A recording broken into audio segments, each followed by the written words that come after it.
18h, votre journal sur RTI 1. Madame, monsieur, bonjour. Dans l'actualité de ce dimanche, réunion en sommet des présidents de la CEDEAO ce dimanche à Abuja au Nigeria.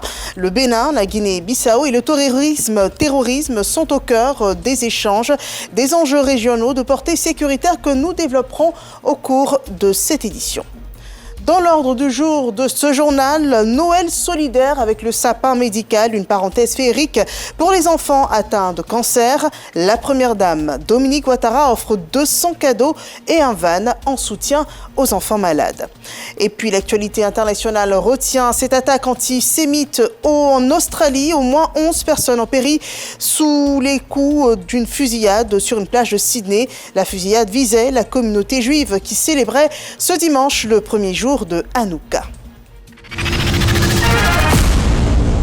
Abuja, au Nigeria, ce dimanche, il se tient le 68e sommet ordinaire de la CEDEAO, un sommet qui réunit ce jour chefs d'État et de gouvernement, réunis autour d'une triple crise régionale, le renversement du président Umaro Sissoko Embalo en Guinée-Bissau, la tentative de coup d'État au Bénin et les incursions des groupes armés dans les différents pays membres de la CEDEAO. Et pour la Côte d'Ivoire, Tiemoko Méliat Koné, vice-président de la République, qui prend part au nom du chef de l'État Alassane Ouattara. Nous retrouvons sur place Lamine Dramé et Mahama Traoré. Mahama Traoré, bonjour. C'est un sommet au sommaire assez dense qui s'ouvre ce jour à Abuja. Bonjour Marine. Arrivé à Abuja ce dimanche matin, le vice-président de la République Tiemoko Méliat Koné vient représenter le chef de l'État Alassane Ouattara à ce 68e sommet ordinaire des chefs d'État et de gouvernement de la CEDEAO, la communauté économique des États de l'Afrique de l'Ouest. En cette année qui marque son cinquantenaire, les dirigeants ouest-africains vont mener un débat franc sur l'avenir de la communauté, à l'heure où elle reste confrontée à de nombreux défis, notamment sécuritaires, humanitaires, climatiques et économiques. Lors des échanges, les chefs d'État vont notamment s'enquérir de l'état de mise en œuvre de la création de la monnaie unique de la CEDEAO. Mais ce qui est le plus attendu de ce 68e sommet ordinaire, c'est la décision que prendront les chefs d'État à la suite du coup d'État survenu récemment en Guinée-Bissau. Vont-ils opter pour des sanctions ou privilégier la voie du dialogue avec les militaires qui se sont emparés du pouvoir en Guinée-Bissau?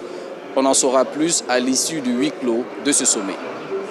Voilà, merci Mahama Traoré. Nous vous retrouverons donc certainement plus tard pour la suite des grandes décisions prises au cours de ce sommet à Abuja au Nigeria. Nous poursuivons avec le sapin médical 2025, un Noël solidaire pour les enfants atteints de cancer en Côte d'Ivoire. Dons et soutiens sont reçus par l'ONG Adorade et nous retenons plus particulièrement celui de la première dame de Côte d'Ivoire, Dominique Ouattara, qui a offert plus de 200 cadeaux à mettre sous le sapin et un van pour faciliter le déplacement des enfants malades vers les centres spécialisés de soins. Fatou Fofana nous en fait le point.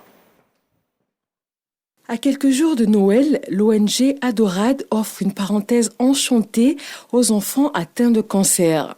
Le sapin médical 2025 s'est tenu autour d'un thème plein d'espoir, pas à pas pour la vie. Il a bénéficié de l'appui de UNICEF Côte d'Ivoire. Je sors avec un espoir lorsqu'on dit que le cancer peut être guéri. Et là, je retiens ce mot-là et ça fait rayonner en tout cas mon visage, je crois, et celui des enfants qui sont atteints par cette maladie.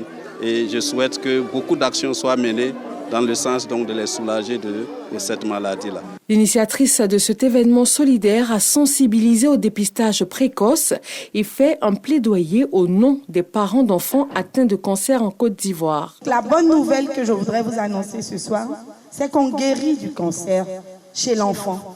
On en guérit lorsque seulement l'enfant est vite diagnostiqué et qu'il est bien pris en charge. Grâce à l'impact de la première dame, l'unité d'oncologie pédiatrique du CHU peut recevoir un certain nombre de médicaments.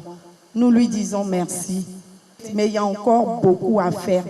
Aujourd'hui, les mamans et les papas qui sont là plaident pour la gratuité des soins chez les enfants malades du cancer, pour une prise en charge, même partielle, des coûts des médicaments, des coûts des chimiothérapies. Aujourd'hui, ces mamans et ces papas qui sont là plaident afin qu'il y ait des unités pilotes dans les grandes régions de la Côte d'Ivoire. Parce que malheureusement en Côte d'Ivoire, les 2 unités qui s'occupent d'enfants malades du cancer sont à Abidjan. La marraine, la première dame de Côte d'Ivoire, a offert plus de 200 cadeaux à ses tout-petits, heureux d'avoir tronqué les blouses d'hôpital contre les tenues de fête. Les parents ont aussi eu leur moment de joie. Dominique Ouattara a offert un van de 15 places pour les déplacements vers les centres spécialisés. Je suis une veuve et depuis 2 ans, ma fille est malade du cancer. Vraiment, ce n'est pas facile. Pour se déplacer, c'est difficile. Souvent, s'il y a une urgence la nuit comme ça, qu'elle a perdu connaissance, il n'y a pas de véhicule et c'est difficile. Il n'y a même pas les moyens aussi pour se déplacer. Mais aujourd'hui, mon cœur est dans la joie à travers le cadeau que maman Dominique Ouattara a fait. Vraiment, je lui dis merci. Vraiment, que Dieu la bénisse abondamment. La représentante de la première dame, Dominique Ouattara, a transmis aux enfants tout le soutien de leur marraine et son attachement à leur cause. Le cancer n'est pas une fatalité, on en guérit. Chaque pas, même le plus petit, compte. Chaque jour est une victoire. Chers enfants, maman Dominique Ouattara me fait vous dire que vous êtes les véritables héros de cette journée. Votre force, votre courage et votre sourire au cœur de l'épreuve nous donnent à tous une leçon de vie. Vous n'êtes pas seuls. Toute la Côte d'Ivoire marche avec vous, pas à pas, pour vous accompagner sur le chemin de la guérison. Le cancer pédiatrique reste l'une des principales causes de décès chez l'enfant et l'adolescent. La Côte d'Ivoire enregistre 1019 nouveaux cas chaque année avec 586 décès. Grâce aux progrès médicaux, le cancer de l'enfant se guérit. Un diagnostic précoce multiplie les chances. Voilà pour ce Noël. Soyons encore plus attentifs aux enfants malades de cancer. Je rappelle ce chiffre. En Côte d'Ivoire, ils sont 1019 nouveaux cas enregistrés sur tout le territoire et 586 décès enregistrés tous les ans pour les cas de cancer pédiatrique. Les couleurs de Noël annoncent la fin de l'année 2025 et pour garder l'ambiance festive, nous vous proposons ce jour un Dimanche Magazine spécial sur la sécurité domestique, les bons gestes à avoir pour éviter les drames dans nos cuisines, comment utiliser correctement le gaz butane, comment éviter les explosions. Nous sommes sur ce plateau avec Serge Paffet-Dioman, expert international en industrie pétrolière et énergie. Bonjour et merci d'être sur ce plateau. Nous nous retrouverons tout à l'heure pour parler largement des causes et des bons gestes à adopter pour éviter les explosions. Mais déjà, en moins d'une minute, en 30 secondes, comment est-ce qu'il faut éviter les explosions de gaz butane dans les maisons ? D'abord, pour éviter les explosions de gaz butane, il faut savoir que le gaz butane, depuis la production jusqu'à chez nous, suit 6 étapes. En cas d'inconformité dans une seule de ces étapes, on peut arriver à une explosion. La première étape qui est la production de butane déjà, sur ces différents sites de production. Nous avons la fabrication des bouteilles, nous avons la qualification des bouteilles, qui sont les tests qu'on fait sur les bouteilles. Nous avons la manutention, comment la bouteille part des centres en plus jusqu'à chez nous, dans quelles conditions. Et ensuite, comment est-ce qu'on installe ces bouteilles à la maison. Et enfin, comment est-ce qu'on les utilise. Donc si dans chacune de ces 6 étapes, on a une inconformité, on peut arriver à une explosion. Voilà, c'est toute une procédure à respecter et on en parlera largement dans le Dimanche Magazine. À tout à l'heure, Monsieur Dioman. Nous sommes quasiment aux portes de 2026 et les finances publiques établissent leur base pour l'an prochain. Après 4 jours de débat autour des budgets sectoriels, le Sénat adopte à l'unanimité le projet de loi des finances portant budget de l'État pour l'année 2026. Il s'élève à 17 530,2 milliards de francs CFA. Kader Sogodogo nous en dit davantage sur cette séance. Le projet de loi de finances portant budget de l'État pour l'année 2026 est adopté à l'unanimité des membres de la Commission des affaires économiques et financières. Ainsi en a décidé la Commission des affaires économiques et financières, KEFA du Sénat. Le budget de l'État de Côte d'Ivoire pour l'année 2026 comporte 29 dotations, dans laquelle on retrouve 158 programmes avec 39 comptes spéciaux du Trésor. Il est de 17 350,2 milliards de francs CFA. Il connaît une progression de 13,1% par rapport à celui de cette année. Sa conception obéit aux engagements du président de la République, Alassane Ouattara, dont la vision est une grande Côte d'Ivoire. Il amorce d'ailleurs le Programme national de développement PND 2026-2030 pour un progrès économique et social. L'annexe fiscale 2026 tient compte des ambitions de la Côte d'Ivoire. Des efforts sont faits en faveur de tous. L'annexe fiscale comprend des mesures en faveur du secteur privé, vous l'avez vu. Nous avons indiqué que pour tout ce qui est des start-up labellisées, elles sont totalement défiscalisées pendant 5 ans durant leurs activités. Il s'agit de booster, d'accompagner les jeunes entrepreneurs pour qu'ils puissent devenir des champions de demain. Nous avons prévu également dans l'annexe fiscale un accompagnement pour les populations, notamment en matière d'acquisition de logements ou de construction de logements.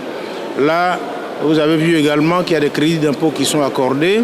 Il y a aussi que tous ceux qui empruntent l'argent pour construire leur logement, si les logements sont leur premier logement et si le coût est inférieur à 40 millions, ils seront exonérés de ce qu'on appelle la TOB, la taxe sur les opérations bancaires. Durant 5 jours, les membres du gouvernement se sont succédés pour soumettre leur budget programme détaillé. L'adoption du projet de loi de finances portant budget de l'État de Côte d'Ivoire au titre de l'année 2026 par la KEF ouvre sur la plénière, où il reviendra à l'ensemble des sénateurs de l'adopter. Transparence budgétaire et exigence démocratique obligent. Et une assise appelle une autre, la 65e session de l'Organisation africaine de la propriété intellectuelle, une session du conseil d'administration qui a porté à sa tête la Côte d'Ivoire à la présidence du conseil d'administration, une gouvernance qui promet être marquée par l'économie du savoir et la révolution numérique. Nous retrouvons sur place Lanciné Bakayoko, notre envoyé spécial à Brazzaville. Au terme de cette 65e session ici à Brazzaville, la Côte d'Ivoire a pris la tête du conseil d'administration de l'Organisation africaine de la propriété intellectuelle OAPI grâce au leadership du chef de l'État Alassane Ouattara.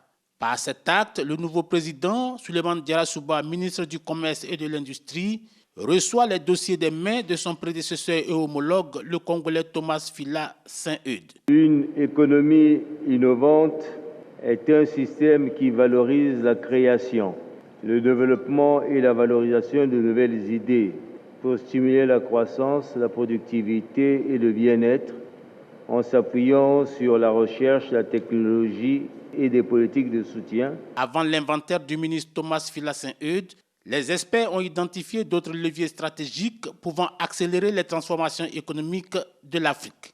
Au nom de ces leviers, la compétitivité des entreprises, l'accès au financement, l'intégration des technologies dans les PME ou encore la protection des innovations capables d'attirer des investisseurs. Le nouveau président du conseil d'administration de l'OAPI a pris la mesure des enjeux. Nous devons anticiper, innover et positionner notre organisation au cœur des dynamiques nouvelles, celles de l'économie du savoir, de la révolution numérique, de la compétitivité industrielle et technologique, de la valorisation des produits de nos terroirs et de la protection stratégique des actifs immatériels africains. Avec une jeunesse déterminée, des talents créatifs, des ressources uniques, l'Afrique dispose des meilleurs atouts pour faire face à la compétition mondiale, comme l'espère le Premier ministre congolais Anatole Koliné Makosso. Dans un monde en constante évolution, il est impératif que nous restions vigilants, proactifs et unis dans la quête de progrès, renforçant ainsi sa crédibilité et son rayonnement. La 66e session du conseil d'administration de l'OAPI se tiendra à Abidjan, au bord de la lagune Ébrié, à quelques 4000 km du fleuve Congo. On parle encore d'économie avec le CEPICI qui réunit investisseurs économiques privés et douanes ivoiriennes autour des procédures douanières dans le cadre de l'application du Code des investissements. Une réunion que rapporte Régis Kofi. La fluidité du climat des affaires est un facteur d'attractivité pour tout pays.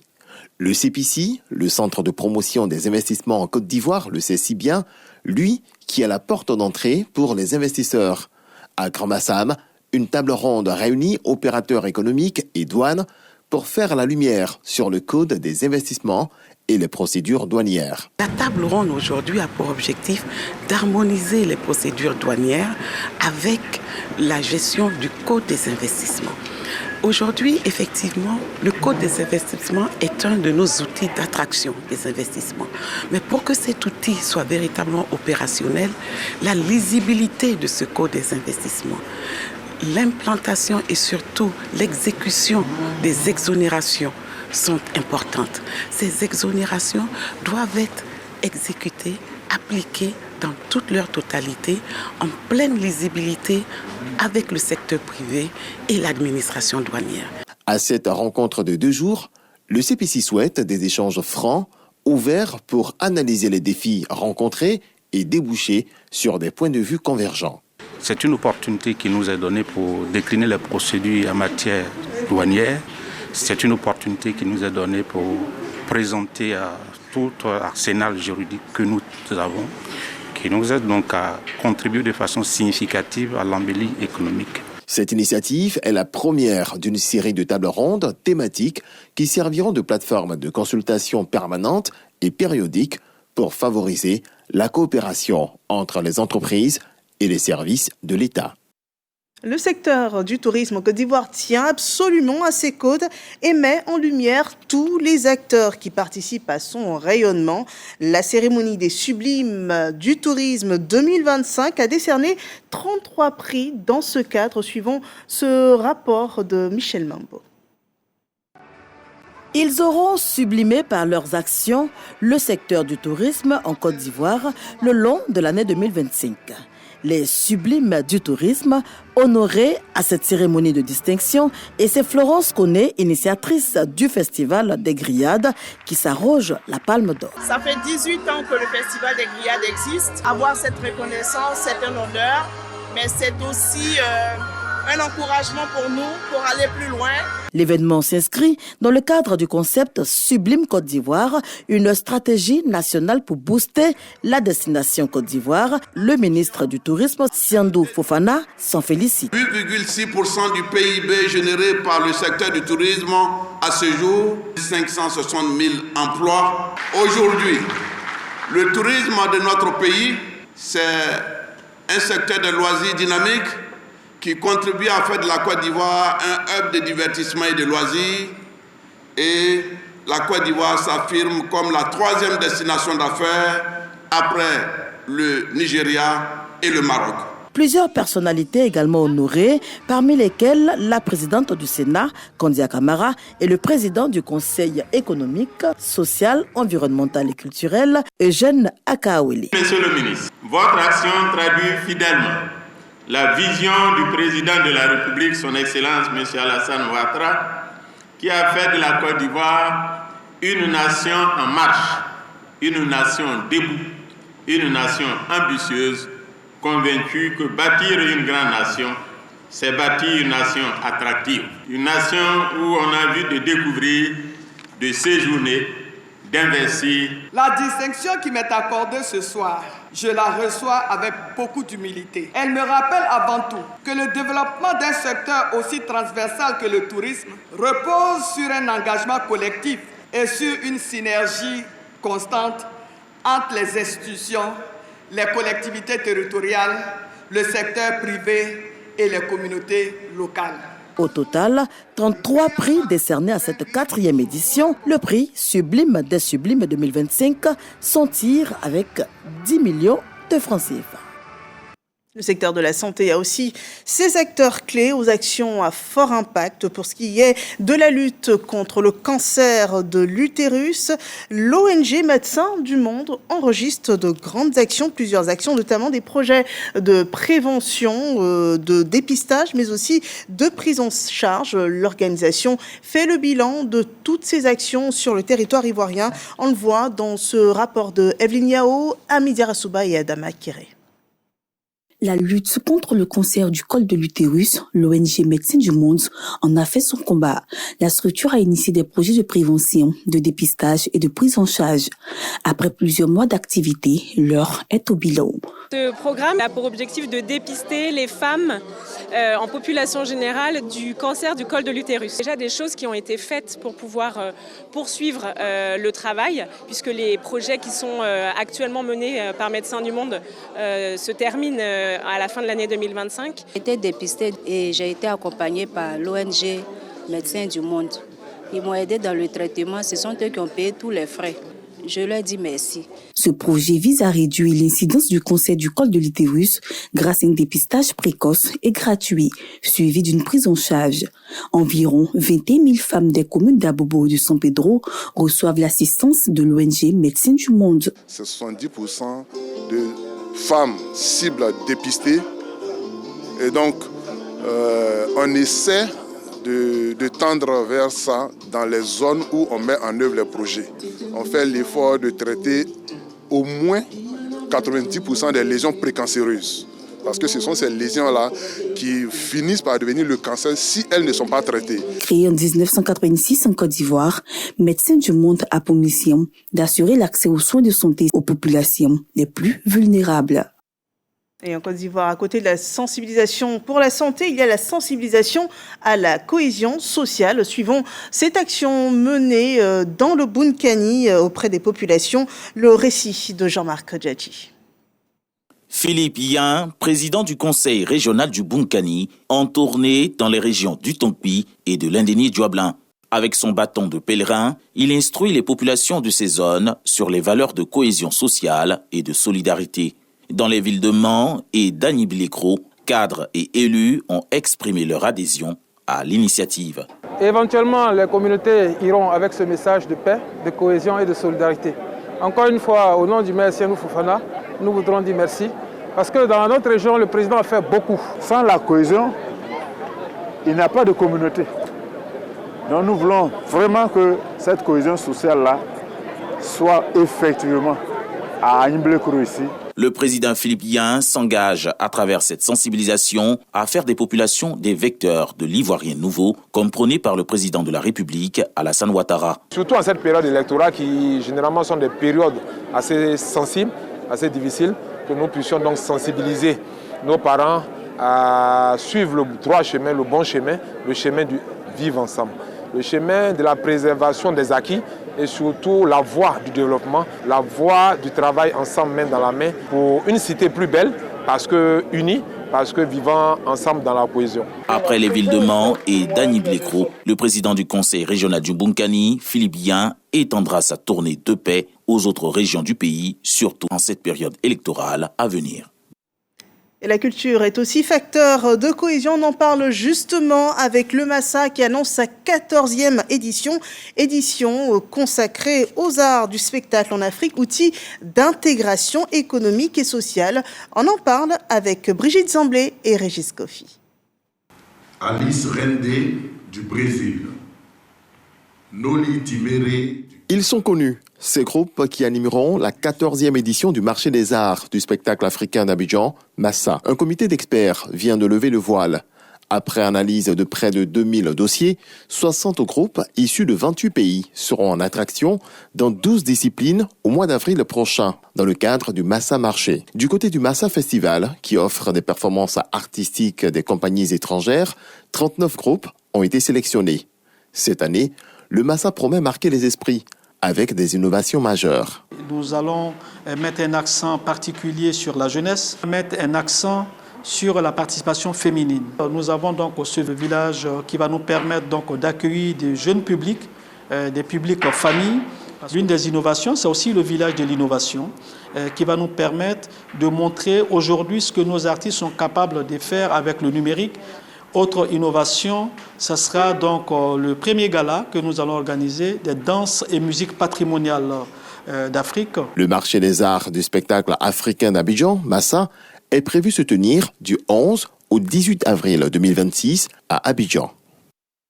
Et nous poursuivons avec un festival local, le festival Nidalé, c'est dans l'ouest de la Côte d'Ivoire. En plus de magnifier la culture d'An, il met en avant la valorisation de l'identité culturelle, des valeurs et du patrimoine du peuple d'An. Christ Ephraim Diomandé nous parle de cette édition.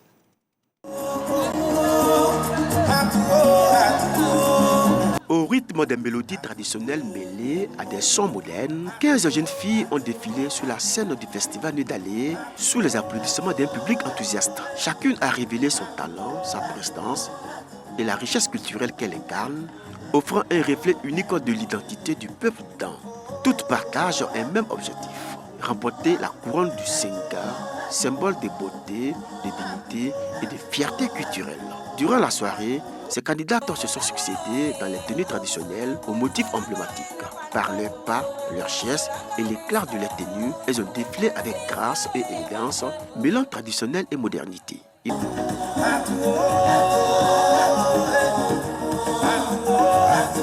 À l'issue des passages, le jury a désigné Deyi Kungo Olivia, 21 ans, étudiante originaire de Danané, comme la nouvelle Senga. Sa confiance, son charisme et sa beauté naturelle ont séduit jurés et publics qui ont vu en elle une digne représentante de l'élégance Dan. C'est un grand honneur pour moi d'être la Senga de cette cérémonie. Je dédie cette couronne à ma sœur. La marraine de la soirée, émue, a salué toutes les participantes, rappelant que la fierté du peuple Dan se porte haut grâce à ces jeunes filles qui perpétuent et valorisent leur culture. Cette élection que nous organisons ce soir n'est pas un simple concours de beauté.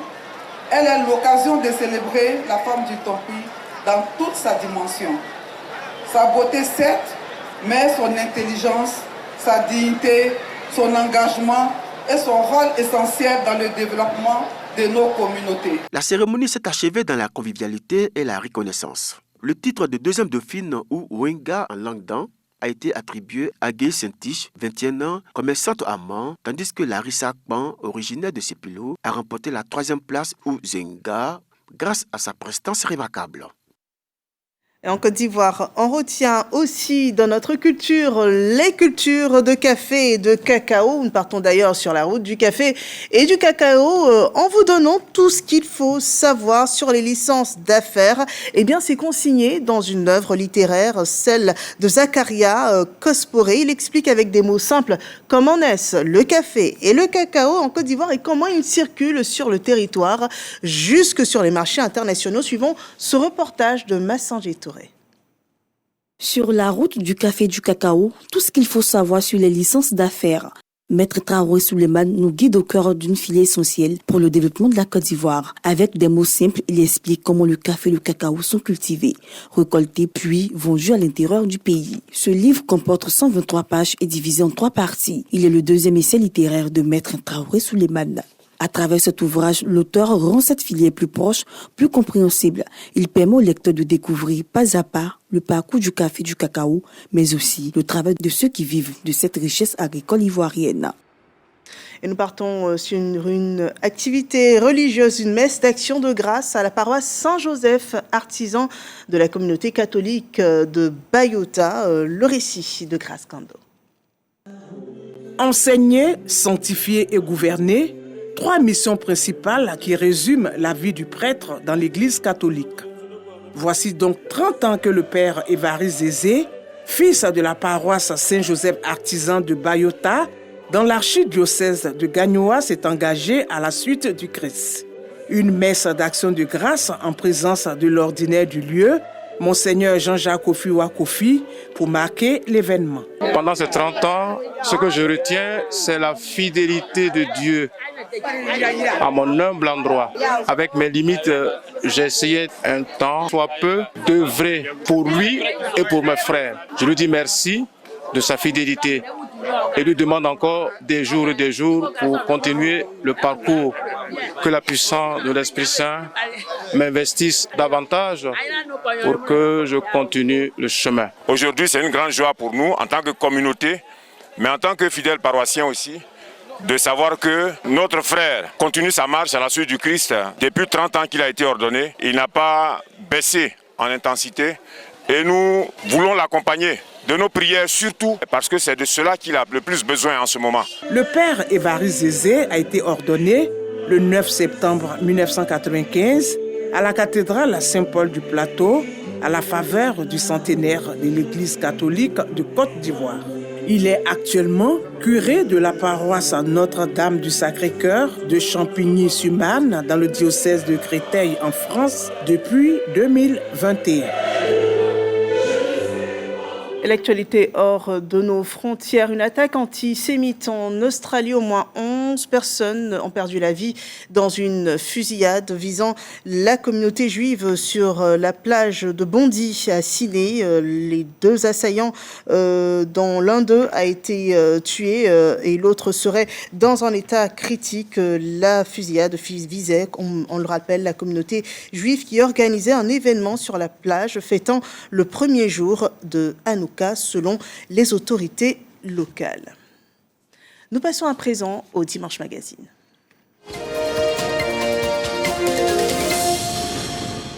En cette période de fin d'année, les cuisines tournent à plein régime pour les repas de famille, les célébrations et préparatifs des fêtes de fin d'année, que ce soit Noël ou le Nouvel An. Mais aussi, c'est un moment où les risques d'incidents domestiques augmentent, notamment ceux liés au gaz butane. On l'utilise tous dans nos cuisines. Et aujourd'hui, nous allons voir comment éviter ces explosions et garantir la sécurité de nos proches. Pour en parler, nous recevons sur ce plateau Serge Parfait-Dioman, expert international en industrie pétrolière et énergie. Bonjour et merci d'être avec nous. Nous allons d'abord, avant d'entrer dans le vif du sujet, regarder ensemble ce reportage qui montre pourquoi il faut être vigilant et pourquoi c'est essentiel d'être vigilant dans l'utilisation du gaz butane chez nous. On regarde. J'étais en train de préparer. Maintenant, j'avais mis manger sur la cuisinière là. Donc, comme j'ai vu qu'il faisait tard, j'ai dit, je prends fait tout pour monter là, et met la sauce dessus. Et puis, j'ai fait le reste sur la cuisinière. Donc, on mettait la tête de fait tout là. J'étais en train de tourner. Comme la cuisinière était déjà allumée là, ça a pris le feu. Il y a une bulle qui est dans le fait tout là, c'est sorti. Quand c'est sorti là, le gaz a pris le feu. J'ai dit, j'ai couru pour sortir là. La porte a été condamnée 6 mois. Il y a un soudeur, les Chinois, il y a un qui soude les fers là. Et il y avait une bouteille de gaz B12 avec il y a un gaz de bouteille aussi, c'est long, mais c'est bleu. On connecte les deux ensemble pour pouvoir faire le travail. Et maintenant, dans les soudures qu'il a fait, tu as vu, quand il soude là, il y a les tirs de feu, les rayons de feu qui sautent. Et c'est ça qui a provoquer l'explosion de la bouteille. Toutes les familles utilisent le gaz aujourd'hui et surtout le B6. Nous avons constaté que ces derniers temps, il y a eu beaucoup de défaillances. Et ce qui veut dire qu'il y a problème sur ces bouteilles. Nous en avons parlé aux pétroliers et chacun est en train de réfléchir là-dessus. Témoignage assez poignant qui montre qu'il est bien essentiel de suivre certains codes d'utilisation du gaz butane. Comme je vous disais, nous sommes avec Serge Parfait-Dioman, expert international en industrie pétrolière et énergie. Rebonjour. Tout d'abord, qu'est-ce qui cause toutes ces explosions ?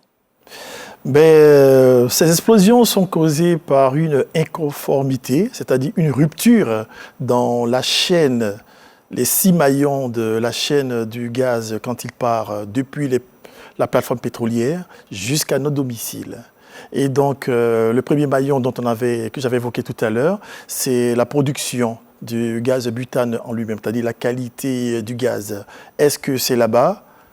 On fait des investigations. Ensuite, on se rend compte que ce n'est pas à ce niveau, parce que le gaz qui arrive des plateformes pétrolières répond à des normes internationales. On ne produit pas le gaz butane comme on veut, parce que c'est une molécule normée de façon internationale. Ensuite, nous arrivons au deuxième maillon, qui est la fabrication de la bouteille. Ça veut dire, on se demande, est-ce que c'est la bouteille qui est en cause, la bouteille en elle-même ? Là aussi, on peut dire que ce n'est pas forcément la bouteille en elle-même, puisque une bouteille de gaz butane, il faut comprendre qu'elle se fabrique selon des normes internationales. Des bouteilles avec soudure ou sans soudure, tout répond à des normes internationales. Par exemple, la B6, on sait que c'est 6 kg, la B12, c'est 12,5 kg, et ensuite, nous avons aussi la B28 au niveau de la Côte d'Ivoire. Et lorsqu'on part de cette partie fabrication, on arrive à la qualification, ce sont les tests. La qualification, ce sont les tests. Est-ce que les bouteilles qui sont fabriquées sont testées suivant des normes? Comment est-ce qu'on les teste? Elles sont testées suivant des normes internationales qui sont régies par des normes ISO. notamment la 1442N ou la 22-991. C'est autant de normes internationales auxquelles tout le monde se plie. Ensuite, nous arrivons, quand on sort des tests, on arrive maintenant à savoir... Je crois que nous avons un schéma derrière qui oui. très bien ce que vous... Ici déjà, nous étions sur la première partie de la production du gaz. Lorsqu'on produit le gaz d'où il vient des plateformes pétrolières. Oui. Lorsqu'on enlève la coupe gaz naturel et on enlève la coupe pétrole liquide, il va rester une substance qu'on appelle le gaz de pétrole. Et ce gaz de pétrole, lorsqu'on le liquéfie, à l'intérieur, il y a du propane et il y a du butane. Mais en Côte d'Ivoire, ici, on utilise la molécule butane. Ailleurs, ils peuvent utiliser le propane, ça dépend des conditions climatiques. Donc, venant de la production du gaz, voici le premier élément. Nous arrivons maintenant à l'emplissage. Une fois que le gaz est produit, il faut maintenant le mettre dans une bouteille. Qu'est-ce qu'on fait? Dans une bouteille de gaz, il faut bien savoir que la bouteille de gaz n'est jamais remplie au maximum. On laisse une partie au-dessus qu'on appelle le ciel gazeux. Et donc, quand vous avez par exemple une bouteille ça c'est une bouteille qualifiée B12, B12B, c'est pour butane, c'est pour dire butane, B, butane, 12,5, donc on arrondit. Voilà comment est-ce qu'elle se présente, cette bouteille. Et cette bouteille, elle va subir un certain nombre de tests. Donc, quand vous regardez sur la bouteille, c'est marqué pH 30 bars. Ça veut dire que la bouteille, elle est testée à 30 bars pour vérifier tout ce qu'il y a comme étanchéité et résistance mécanique. Et surtout, on fait attention à la date de fabrication de la bouteille. On voit là, c'est une bouteille qui est fabriquée en 2024, au 6e mois de 2024. Alors, sur toutes les bouteilles de gaz, on a toutes ces normes qui sont inscrites. Exactement. Mais de façon concrète, pourquoi est-ce que les bouteilles de gaz, si elles respectent tout ce circuit-là, pourquoi elles arrivent à exploser? Pourquoi il arrive des fois où elles explosent? C'est pour cela qu'en voyant toute la chaîne, on arrive par élimination, on arrivera aux causes qui font que les bouteilles explosent. Oui. Mais d'abord, la cause en termes de fabrication, les bouteilles sont fabriquées dans les normes. Et alors, pour toute personne qui utilise le gaz butane chez lui, c'est très important de vérifier toutes ces données-là. Toutes ces données, quand on va acheter une bouteille de gaz, on vérifie toutes ces données. On vérifie notamment la date de qualification. La date de qualification. Ça veut dire que quand une bouteille, je prends un exemple, a été qualifiée, sa dernière qualification, c'est-à-dire les tests qui ont été faits au 100 ans plus sont en 2022. 5 ans après, cette bouteille doit être requalifiée. Donc, une bouteille sur laquelle on voit l'inscription marquée en filigrane, en blanc ou en noir, pas marquée dans le métal, quand c'est marqué, on voit tout de suite, on doit savoir que 5 ans après, bouteille qualifiée en 2022, en 2027, on ne doit plus trouver une bouteille de 2022 dans la circulation. Donc, la durée, normalement, de circulation d'une bouteille avant qu'elle repasse à la case, au centre remplisseur, est de 5 ans. Est de 5 ans. Est de 5 ans. Donc, il faut être vigilant quand on part acheter sa bouteille de gaz. Ensuite, nous arrivons à un problème assez important, qui est ici la logistique. Lorsque nous avons, par exemple, des personnes qui viennent décharger les bouteilles de gaz dans nos quartiers, on constate que positionnées au-dessus des véhicules de transport de bouteilles de gaz, les bouteilles sont projetées d'une manière anormale qui fait que... Je crois que pour permettre aux téléspectateurs de mieux voir ce schéma, vous pourrez vous placer de l'autre côté de l'image. OK. Afin que tout le circuit soit mieux perçu. Soit mieux vu. Oui. Donc nous avons la partie contrôle de la bouteille avant emplissage que nous avons vu. Nous avons vu l'emplissage, comment c'est fait. Le contrôle de la bouteille aussi après emplissage. Après emplissage et avant de faire la logistique de livraison. La logistique de livraison part depuis le centre emplisseur jusqu'à comment nous-mêmes nous transportons la bouteille et que nous l'envoyons chez nous à la maison. Okay. Donc toute cette chaîne-là, s'il y a une inconformité, nous pouvons avoir un risque d'explosion. Je prends par exemple un cas tout simple. Vous voyez par exemple ceux qui utilisent la bouteille de gaz butane dans les voitures. Oui. La bouteille de gaz butane est munie d'un joint. Lorsque la bouteille sort du centre emplisseur, il y a un joint qui fait la sécurité au-dessus de la bouteille. Mais pour pouvoir utiliser la bouteille B6 par exemple dans un taxi comme ils le font, ils enlèvent le joint parce que le joint gêne. Une fois qu'ils enlèvent le joint, Cette bouteille, ils vont l'utiliser. Quand elle est vide, elle n'est pas connectée correctement. Ils ramènent cette bouteille dans un centre emplisseur clandestin. Et ce centre emplisseur clandestin, qu'est-ce qu'il va faire? Il va juste remplir la B6 et il remet la B6 dans le circuit. Sauf que le client qui vient après acheter cette bouteille B6 où le joint n'y est plus, il ne sait pas. Et pour ce qui concerne nos ménages, l'utilisation dans nos ménages, quels sont les signes à surveiller pour qu'une bouteille n'arrive pas à l'explosion? La première des choses, c'est d'abord, le slide suivant, c'est d'abord l'achat. Au niveau de l'achat de la bouteille, il faut faire attention. Vous voyez par exemple, là c'est marqué 2020. 2020 sur cette partie qui est là. Vous voyez d'autres bouteilles, c'est marqué 2023. C'est une bouteille qui a été qualifiée en 2023. Donc c'est la première des choses qu'il faut regarder. Ensuite, lorsque nous allons voir l'utilisation des... Voilà, regardez ici, vous voyez cette norme et les années, et ici 2020. Donc normalement, une bouteille comme ça, elle doit retourner 2020, à la fin d'année. Elle doit retourner d'ici la fin d'année. Elle doit retourner pour être requalifiée. Que vous ayez utilisé votre bouteille ou pas, vous avez une bouteille 2020 comme ça, il faudrait la mettre à disposition de votre revendeur pour que cette bouteille retourne. Ensuite, comment ça se passe dans les ménages? Ça, c'est l'utilisation. Regardez, ici, vous avez la bouteille de gaz et vous avez ici un foyer déporté. C'est-à-dire que la partie cuisson n'est pas posée sur la bouteille, est éloignée. Donc là, nous sommes dans le cas de sécurité. C'est ce qu'on appelle le foyer déporté. Mais face à ça, nous avons le foyer porté, où est-ce que la marmite est posée directement sur la bouteille. Donc par rayonnement thermique, cette chaleur est embrigadée à la tête et dégrade toute la partie supérieure des bouteilles de gaz, notamment où se trouve le joint. Et on rencontre ce problème avec les B6 parce que les B6 qui offrent la possibilité de pouvoir poser la marmite sur le foyer de cuisson. C'est pour cela qu'il est important dès maintenant de pouvoir se munir de ce système qui est un système de feu déporté. Vous avez le foyer de feu qui est déporté et vous avez la bouteille de l'autre côté.